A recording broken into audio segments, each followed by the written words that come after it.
Hello students, today we are going to start our new topic directing chapter 7 part 6 which is the part of communication. Communication chapter में हम लोगों ने discuss किया कि communication क्या होता है, कम्युनिकेशन की प्रोसेस कैसे काम करती है, सेंडर, रिसीवर, एनकोडिंग, डिकोडिंग, ये ऑलरेडी हम लोग डिस्कस कर चुके हैं। आज हम लोग डिस्कस करेंगे types of communication. Type of communication से पहले एक बार दोबारा से मैं आपको बता देती हूँ कि कम्युनिकेशन क्या होता है। कम्युनिकेशन होता है sharing of information between two और मोर पर्सन्स। जब हम दो या दो से ज़्यादा लोगों के बीच में हम किसी भी इंफॉर्मेशन को शेयर करते हैं तो वो कहलाता है कम्युनिकेशन। ठीक है, ये इन्फॉर्मेशन कुछ भी हो सकती है, कोई आइडियाज़ हो सकते हैं, कोई सजेशंस हो सकते हैं, कोई ऑर्डर्स हो सकते हैं। कोई भी चीज़ जब हम दूसरे पर्सन के साथ में शेयर करते हैं या ग्रुप ऑफ पर्सन्स के साथ में शेयर करते हैं तो वो कम्युनिकेशन कहलाता है। यानी कि यहाँ पर हम लोग क्या करते हैं, ट्रांसफ़र करते हैं अपने व्यूज़ को एक दूसरे के साथ में, तो वो होती है हमारी कम्युनिकेशन प्रोसेस। जैसे मीटिंग होती है, मीटिंग में हम कम्युनिकेट करते हैं, घर पे आपस में हम लोग कम्युनिकेट करते हैं, स्कूल में टीचर स्टूडेंट्स के साथ में कम्युनिकेट करते हैं, तो ये क्या है, कम्युनिकेशन प्रोसेस है। कम्युनिकेशन प्रोसेस हमारी टू टाइप्स की होती है, फॉर्मल एंड इनफॉर्मल कम्युनिकेशन। देखो, नॉर्मली भी हमें पता है फॉर्मल का मतलब क्या होता है। जब हम रूल एंड रेगुलेशंस को फॉलो करते हुए कोई काम करते हैं तो उसको हम बोलते हैं फॉर्मल। और इनफॉर्मल का मतलब जहाँ पर बहुत सारे रूल एंड रेगुलेशंस फॉलो नहीं किए जाते, हम अपनी मर्जी से भी कुछ भी चीज़ें ऐड और लेस कर सकते हैं, वो कहलाता है इनफॉर्मल। ठीक है, तो वही चीज़ें हमारी कम्युनिकेशन प्रोसेस पर भी अप्लाई होती है। फॉर्मल कम्युनिकेशन क्या होता है? Formal communication flows through official channels design in the organisation chart. Formal communication flow करता है, कैसे फ्लो करेगा? जो ऑफिशियल चैनल्स डिजाइन किए जाते हैं ऑर्गेनाइजेशनल चार्ट में, उसके अकॉर्डिंग हमारा फॉर्मल कम्युनिकेशन काम करता है। दिस कम्युनिकेशन में take place between a superior and subordinate. ये कैसे काम करता है? सुपीरियर एंड सबॉर्डिनेट्स के बीच में जो कम्युनिकेशन होती है वो फॉर्मल कम्युनिकेशन कहलाती है।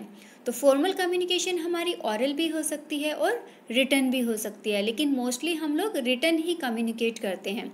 तो फॉर्मल कम्युनिकेशन को अगर मैं स्ट्रेटली आपको बताऊं तो क्या होता है, फॉर्मल कम्युनिकेशन का मतलब जहां पर हम रूल एंड रेगुलेशंस के दायरे में रहते हुए आपस में कम्युनिकेट करते हैं, जहां पर कोई हमारा सीनियर होता है या कोई जूनियर होता है, सबॉर्डिनेट होता है। ठीक है, एक हायरार्की होती है, उस हायरार्की के थ्रू, उस चैनल के थ्रू ही हमें कम्युनिकेट करना पड़ता है, तो वो प्रोसेस हमारी कहलाती है फॉर्मल कम्युनिकेशन। जैसे टीचर स्टूडेंट्स के साथ में कम्युनिकेट करता है ना, प्रिंसिपल जो होंगे वो टीचर्स के साथ में कम्युनिकेट करते हैं, ऑफिस में जो सीनियर्स होते हैं वो सबॉर्डिनेट्स के साथ में कम्युनिकेट करते हैं, तो वो कहलाता है हमारा फॉर्मल कम्युनिकेशन। फॉर्मल कम्युनिकेशन, जैसे नॉर्मली यहाँ पे एक डायग्राम से भी आपको पता लग जाएगा फॉर्मल कम्युनिकेशन कैसे होता है। जैसे ऑफिस के अंदर एक प्रेसिडेंट होता है, देन उसके नीचे जो होते हैं वाइस प्रेसिडेंट हो गए, ठीक है, उनके नीचे जो डिफरेंट डिपार्टमेंट्स में मैनेजर्स होते हैं। तो ये क्या है, एक हायरार्की है, एक स्केलर चेन होती है, जिसके थ्रू जब हम कम्युनिकेशन करते हैं तो वो कहलाता है फॉर्मल कम्युनिकेशन। तो फॉर्मल कम्युनिकेशन के भी कुछ टाइप्स होते हैं, जैसे downward communication, upward communication and horizontal communication.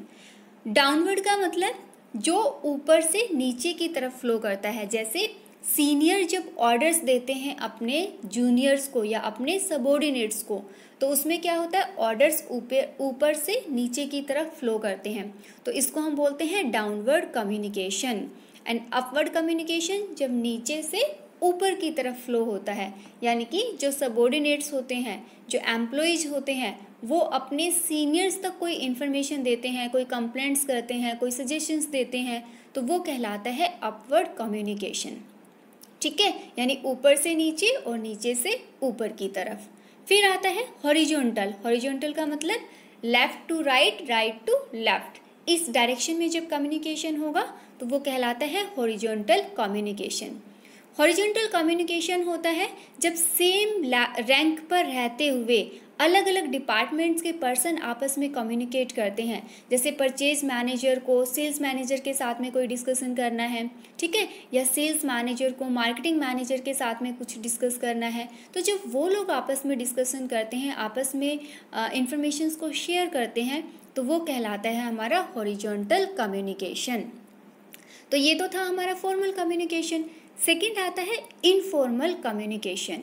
Informal communication takes place without following the formal lines of communication. Informal communication के अंदर जो फॉर्मल लाइन ऑफ कम्युनिकेशन है वो नहीं होती। फॉर्मल का मतलब हमें कोई हायरार्की फॉलो नहीं करनी होती। हम जब चाहे जिससे चाहे जिस जिस लहजे में चाहे आपस में हम बात कर सकते हैं। तो इनफॉर्मल कम्युनिकेशन में कोई रूल एंड रेगुलेशंस हमें फॉलो नहीं करना, कोई सीक्वेंस हमें फॉलो नहीं करना, किसी भी तरीके का स्केलर चेन या हायरार्की हमें यूज नहीं करनी। तो ऐसे कम्युनिकेशन को हम लोग बोलते हैं इनफॉर्मल कम्युनिकेशन। जैसे लंच टाइम में हम लोग आपस में डिस्कस करते हैं, तो लंच टाइम में टीचर्स नहीं होते तो बच्चे किसी भी लैंग्वेज में आपस में बात कर लेते हैं, जिससे वो एक दूसरे की फीलिंग्स को आपस में समझ सकें। तो वो कहलाता है हमारा इनफॉर्मल कम्युनिकेशन। अब आता है ग्रेपवाइन नेटवर्क। ग्रेपवाइन नेटवर्क हमारा इनफॉर्मल कम्युनिकेशन का ही पार्ट होता है। ग्रेपवाइन कम्युनिकेशन क्या होता है? ग्रेपवाइन का मतलब होता है अंगूरी लता। जैसे ग्रेप्स होते हैं ना हमारे, तो ग्रेप्स क्या होते हैं? एक बेल पर लगे होते हैं, गुच्छों में लगे होते हैं। तो यहाँ पर भी यही है कि ग्रेपवाइन नेटवर्क एक फॉर्म होता है इनफॉर्मल कम्युनिकेशन का, जहाँ पर ग्रेप्स की तरह ही काम होता है। जैसे ग्रेप्स आपस में गुच्छों में रहते हैं, ऐसे ही जो बातें होती है वो भी ग्रुप्स में शेयर की जाती हैं। जैसे हम लोग पार्टी के टाइम इकट्ठे हुए, किसी प्रोग्राम में इकट्ठे हुए, कोई मूवी देखते टाइम हम लोगों ने आपस में डिस्कशन किया, तो वो सारा क्या होता है? ग्रुप्स में होता है। तो वो ग्रेपवाइन नेटवर्क ही कहलाता है हमारा। ग्रेपवाइन नेटवर्क जो होता है वो मोस्टली ग्रुप्स में किसी भी टाइम पर हो सकता है, बट फॉर्मल टाइम पर नहीं होता, ऑफिस टाइमिंग्स पर नहीं होता। उसके बीच में लंच टाइम पे, या हम ऑफ होने के बाद में, या संडे पर, वीकेंड्स पर जब अपने फ्रेंड्स के साथ में, अपने कलीग्स के साथ में जाते हैं, वहाँ पर हम डिस्कशन करते हैं, तो वो कहलाता है हमारा इनफॉर्मल कम्युनिकेशन। तो ये कुछ हमारे नेटवर्क्स के चैन्स होती हैं कि कैसे कैसे हमें पता लगेगा कि फॉर्मल और इनफॉर्मल नेटवर्क्स हमारे कैसे काम करते हैं। तो इसमें एक चेन हो गया, गॉसिप हो गया, क्लस्टर हो गया, ये सारे हमारे नेटवर्क्स में इंक्लूड किए जाते हैं। अब हम लोग देख लेते हैं, फॉर्मल और इनफॉर्मल का हमें पता लग गया रफली कि क्या होता है, आइडियाज़ हमें लग गया। अब क्या होता है कि फॉर्मल के कुछ एडवांटेजेस और डिसएडवांटेजेस होती हैं, ऐसे ही इनफॉर्मल की भी कुछ एडवांटेजेस और डिसएडवांटेजेस होती है। तो पहले हम उसको डिस्कस कर लेते हैं। पहले हम ले लेते हैं फॉर्मल कम्युनिकेशन। फॉर्मल कम्युनिकेशन की कमियां क्या क्या होती है? फॉर्मल का मतलब जब हम सीक्वेंस में बात करते हैं, मतलब स्केलर चेन को यूज करते हुए जब हम कम्युनिकेट करते हैं, तो उसकी क्या लिमिटेशंस होती है? सबसे पहली, वेस्टेज ऑफ टाइम। इसमें बहुत सारा टाइम वेस्ट हो जाता है। टाइम कैसे वेस्ट होगा भाई? हमें एक सीक्वेंस फॉलो करना है। पहले अगर वर्कर्स को कोई बात सीनियर्स तक पहुंचानी है, तो पहले उसको अपने सीनियर से बात करनी होगी, देन उसका सीनियर अपने सीनियर से बात करेगा, देन उसका सीनियर देन अपने सीनियर से बात करेगा। तो ऐसे उस प्रोसेस में बहुत सारा टाइम जो है वो वेस्ट हो जाएगा। ठीक है, तो इसलिए लॉन्ग प्रोसेस होती है, तो वेस्टेज ऑफ टाइम तो होता ही होता है। सेकेंड आता है इसमें लैक ऑफ फ्लेक्सिबिलिटी। फ्लेक्सिबिलिटी का मतलब है अकॉर्डिंग टू सिचुएशन हम जब चीज़ों को मॉडिफाई कर सके, तो उसमें लैक होता है, यानी कि कमी होती है। जो भी फॉर्मल कम्युनिकेशन होता है वो मोस्टली रिटन फॉर्म में होता है, तो चाहकर भी हम उसमें कुछ मॉडिफिकेशन नहीं कर सकते। तो इसलिए बोला जाता है कि फॉर्मल कम्युनिकेशन क्या होता है, इसमें लैक ऑफ फ्लेक्सिबिलिटी होती है। जैसा है एज इट इज़ जाएगा, और जैसा है एज इट इज़ आपके पास वापस आएगा। आप अपने अकॉर्डिंग कुछ भी चेंजेस इसमें नहीं कर सकते। नेक्स्ट पॉइंट हमारा आता है lack of personal creativity and initiative. Personal creativity का मतलब है कि हम अपनी तरफ से कोई भी चीज़ इसमें ऐड ऑन नहीं कर सकते। अपना कोई मेथड है, मान लो मेरा मेथड बहुत अच्छा है, उससे काम भी जल्दी हो सकता है, बट फिर भी मैं अपने मेथड को इसमें यूज नहीं कर सकती, क्योंकि जो चैनल्स होते हैं वो रूल एंड रेगुलेशंस के अकॉर्डिंग काम करते हैं। तो यहाँ पर किसी भी पर्सन की पर्सनल क्रिएटिविटी और इनिशिएटिव को ध्यान में नहीं रखा जाता। ठीक है, नेक्स्ट पॉइंट हमारा आता है कॉस्टली प्रोसेस होती है। भाई हमें कोई भी चीज़ करने से पहले एक स्ट्रैटेजी बनानी पड़ती है ना, और स्ट्रैटेजी के अकॉर्डिंग ही सारे रूल्स बनाने पड़ते हैं और उनको हम फॉलो करते हैं। तो इस कंडीशन के लिए एक स्पेशल टीम बैठती है, वो सारी चीज़ें स्ट्रैटेजीज बनाती है, उनके लिए आपको स्पेशल अपॉइंटमेंट करनी पड़ती है, उनको पेमेंट करनी पड़ती है। तो इसलिए जो फॉर्मल ऑर्गेनाइजेशन होती है उसमें जब फॉर्मल कम्युनिकेशन होगी तो उसमें कॉस्ट बहुत ज़्यादा बढ़ जाती है। लाइक अगर मैं रिटन कम्युनिकेशन की बात करूँ तो पेपर्स ख़राब होते हैं, भाई आप लिखोगे देन पोस्ट करोगे, उसमें टाइम लग जाता है, तो वहाँ पर आपकी कॉस्ट बढ़ जाती है। तो इसलिए ये कॉस्टली प्रोसेस होती है। नेक्स्ट आता है delay in decision making. Decision making में डिले होती है, क्यों होगी? भाई सारे लोगों के साथ कम्युनिकेशन किया जाएगा, उस कम्युनिकेशन के बाद जो फाइनल रिजल्ट निकलेगा उसको फाइनल डिसीजन माना जाएगा।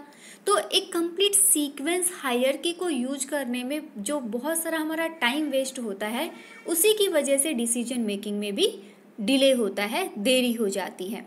ठीक है, तो ये थी हमारी डिसएडवांटेजेस ऑफ फॉर्मल कम्युनिकेशन। अब हम करते हैं एडवांटेजेस क्या होती है फॉर्मल कम्युनिकेशन की। तो भाई सबसे बड़ा कि ऑफिशियली बात होती है, तो इसलिए ये इफ़ेक्टिव प्रोसेस होती है। यहाँ पर मॉडिफिकेशन के चांसेस नहीं है, जो भी बोलना है फेस टू फेस बोलना है, जो प्रॉब्लम्स है वो फेस टू फेस बैठ के ही शॉर्ट आउट की जाती है। ठीक है, और अगर होता भी है, मान लो फेस टू फेस नहीं होता, तो जो भी चैनल हम यूज करते हैं वहाँ पर भी र्यूमर्स की कोई गुंजाइश नहीं होती। सेकेंड, इसमें और क्या एडवांटेजेस होते हैं? मोस्टली रिटर्न फॉर्म में होती है तो पॉसिबिलिटी है ही नहीं कि मिसअंडरस्टैंडिंग हो, सारी चीज़ें क्लियर की जाती है। ठीक है, उसके बाद में और क्या क्या फ़ायदा होता है इसका? सेंडर और रिसीवर जो होता है वो ऑफिशियल लाइंस को यूज करता है, यानी कि ऑफिशियली वे में वो कम्युनिकेट करता है। लेस टाइम कंज्यूमिंग प्रोसेस है as compare to informal communication. देखो कॉस्टली तो है और यहाँ पर टाइम कंज्यूमिंग भी है, but as compare to informal communication less time consuming process है, क्योंकि यहाँ पर जो भी डिस्कशन होगा वो साथ साथ हो जाता है, कोई आर्ग्यूमेंट्स होने के चांसेस बहुत ज़्यादा यहाँ पर नहीं होते। और ये मेंटेन करता है ओवरऑल कंट्रोल को, किसके ऊपर? एम्प्लॉइज़ के ऊपर, कि जैसा हायरार्की में बोला जाता है, जैसे अथॉरिटीज़ ऑर्डर्स देती है, सबऑर्डिनेट्स उसी रिलेशनशिप के अकॉर्डिंग उसको कंप्लीट कर देते हैं। तो इसलिए फॉर्मल कम्युनिकेशन के बहुत सारे एडवांटेजेस हैं।